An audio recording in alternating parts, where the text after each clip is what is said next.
doctor, when you ask more questions, you reduce your risk of suffering a medical mistake. Doctors can't answer if you don't ask. Help reduce your risk. Questions are the answer. Learn the 10 questions you must ask. Visit www.ahrq.gov.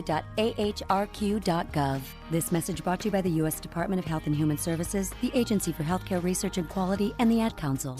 There are everyday actions to help prevent the spread of respiratory diseases. Wash your hands.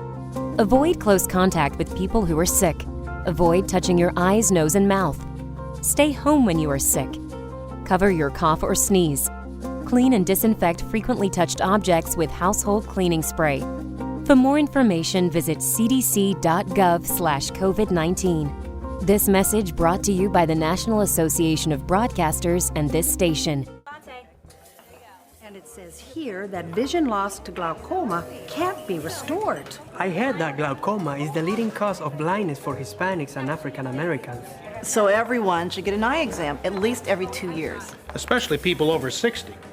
You might have glaucoma and not even know it. Call 1-800-437-2423 for a free brochure from National Glaucoma Research. 1-800-437-2423. The following program is paid for by Barbara Arnwine. The topics, views, and opinions expressed on the air and via All Igniting Change with Barbara Arnwine, platforms by host Barbara Arnwine Esquire, guests, and supporters are their own and are independent of any organization, entity. Nothing said on the show or any of its platforms constitutes a client-attorney relationship or serves as legal advice counsel. No liability, explicit or implied, shall be extended to Igniting Change, its platforms, or the show's host. It's time now for Igniting Change, a weekly provocative and empowering program where you, the listener, can ignite change. Now here's your host, Barbara Arnwine. Get up, stand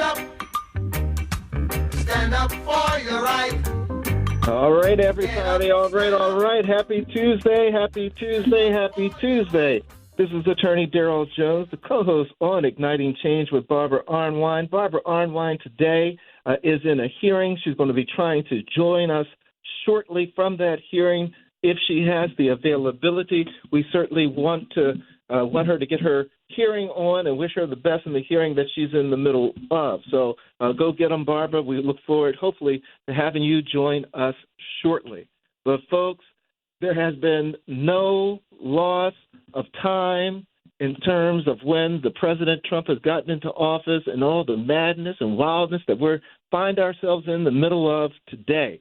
Let me tell you, today's radio show, today's Igniting Change, because it's got to be Tuesday, it's got to be noon, because we're talking about igniting change across America. So we entitled this, Mr. Stanley, I hope you have the music that you can put to this, because James Brown put it back. Today's show we're calling The Big Payback. The fight against revengeful executive orders and what we've seen happen across this country. Let me tell you, we've seen these executive orders that are being issued by President Trump. Some would say President Trump and Elon Musk and their ilk that are just retrogressive as it relates to democracy. And the question becomes, what are you going to do about it? I remember Joe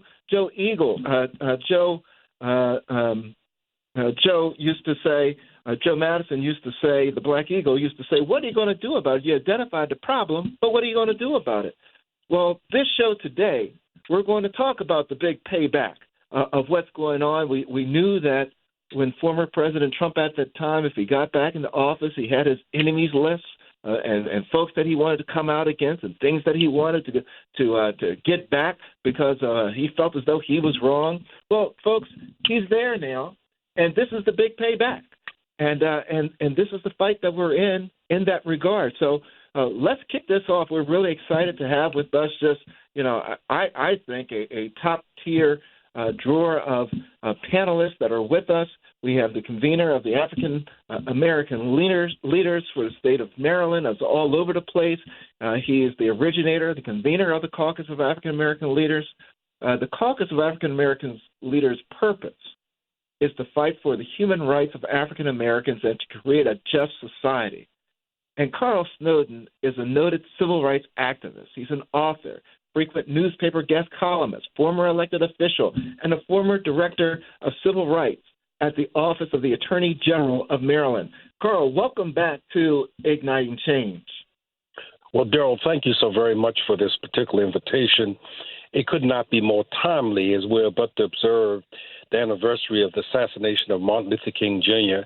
and every single thing that Donald Trump is doing is an effort to destroy the legacy of Dr. Martin Luther King Jr. So thank you for this opportunity to be on. And just one other thing, you have a guest I understand that's going to be with us, the American Civil Liberties Union, which I have the highest regard for.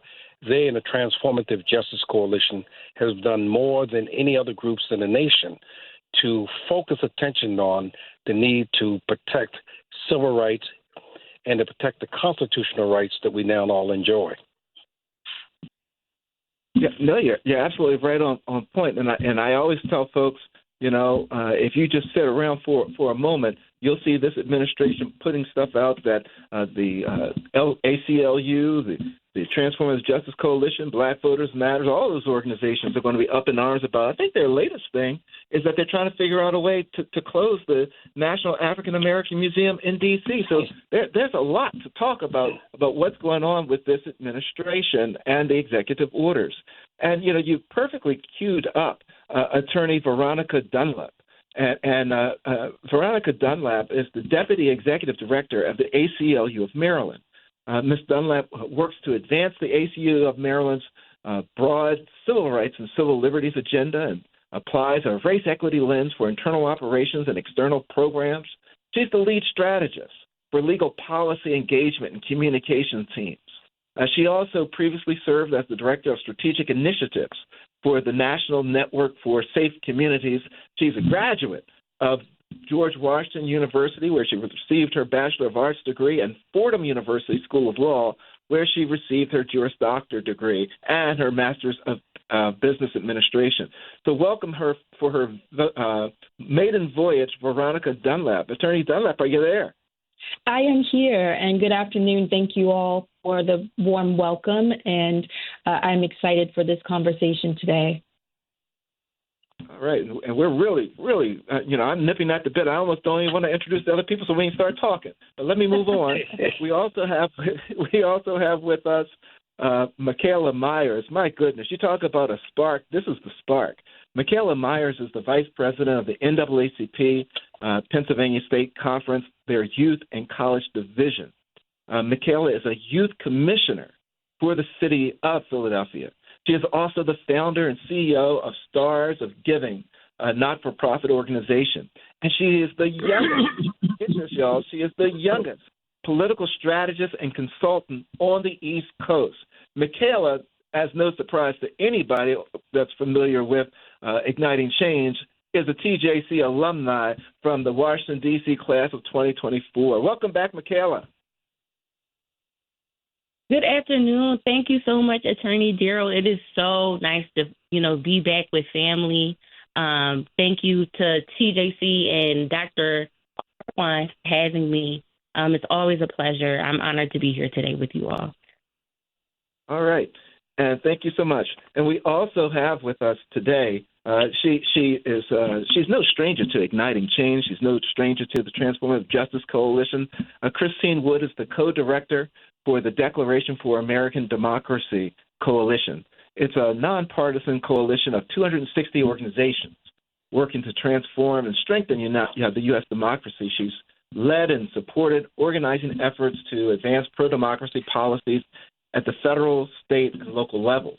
Her scope of work has included coalition building, advocacy, grassroots organizing, and mobilization, communications, and policy analysis. She graduated from the State University of New York College at Oswego, Liverpool, New York.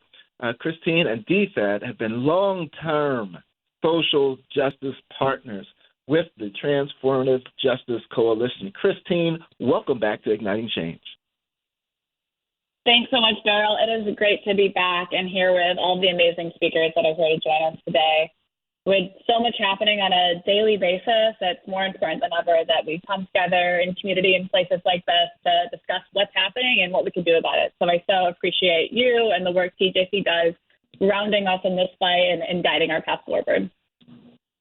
And I can't wait to dive into April the 5th and what's going to be happening around the country and your ability, I know, to lay it out to everyone as to why they need to be involved. But before we get there, let me go back to Carl. Carl, how would you describe these highly controversial developments surrounding the Trump administrations and these executive orders? Following the assassination of Dr. King, actually it was on the eve of the assassination of Dr. King, he said to the nation at that time, we have some difficult days ahead of us. That, I think, reflects where we are today.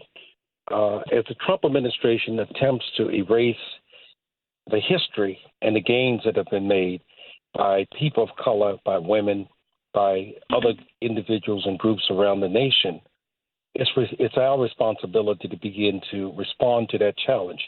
Think of it in this manner. When Richard Nixon won re-election in 1972, he won by a landslide, and he had created this enemies list. And there were people who believed at the time that Richard Nixon would not and could not be stopped. He had such a great so-called mandate.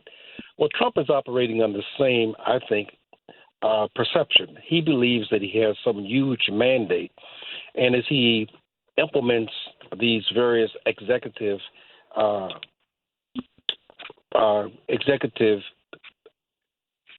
charges that he's given to his people to implement, he's going to find out the reaction across the country. And by the way, it's not just African Americans, but Americans in general are going to be responding. What he's trying to do as it relates to Social Security hurts all kinds of Americans. What he is trying to do as it relates to erasing the history of the contributions of people of color affects a lot of people. And I think what he's going to find is that people are going to be responding. You had mentioned about the April 5th event. I think that will be the catalyst for a national movement to change the direction of this nation as people respond to his desire to create an America that will be more bitter than it will be better. But, Carl, the thing is, to me, though, is this. It seems like with, we're not, this is a nonpartisan show, so this is just factual what I'm laying out. It seems as though when we had President Biden that was in office, it was almost like the calming of the waters. That you could go on your daily life. You didn't have to worry about seeing any crazy tweets, any crazy actions. Anything that the government was supposed to function. Government was functioning like the government's supposed to function.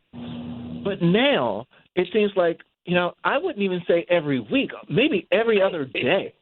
There's like some crazy executive order that's coming down that's reversing what people thought were always in place and would never, ever go away. I mean, has there been an executive order that you've seen that has come down that has just blown your mind? Well, all of them have, quite frankly, but the one that dealt with allowing for what is now called segregated facilities really was an eye-opener in terms of where we're going as a nation when he put that particular executive order out. But, Daryl, there is a silver lining, and that's what I would say to the people listening in this audience. There is a silver lining. I'm old enough to remember. That's why I brought up the Richard Nixon piece. People have forgotten that when there is oppression, when there is repression, there becomes resistance. And I remember very clearly at the height of the Vietnam War, Watergate, it was what inspired a whole generation of people to get involved. And I believe what will happen as a result of this Donald Trump presidency, we're going to see a whole new generation of activists being created. You had mentioned a young lady that was a member of the Transformative Justice Coalition and her involvement. Many, many young people like her, all over the nation, who are going to be responding to the question that you raised earlier, the famous question that Joe Madison would ask, the Black Eagle. Now that you know what the problem is, what are you going to do about it? And I think you're going to find that people all over this country are going to respond to that rhetorical question. Well, and let's turn, Veronica. I want to turn to you because you like myself. We're both attorneys, and we're seeing all of this stuff that's going on that's challenging the lawyers, right? The lawyers that are bringing the cases, as well as these actions from the administration.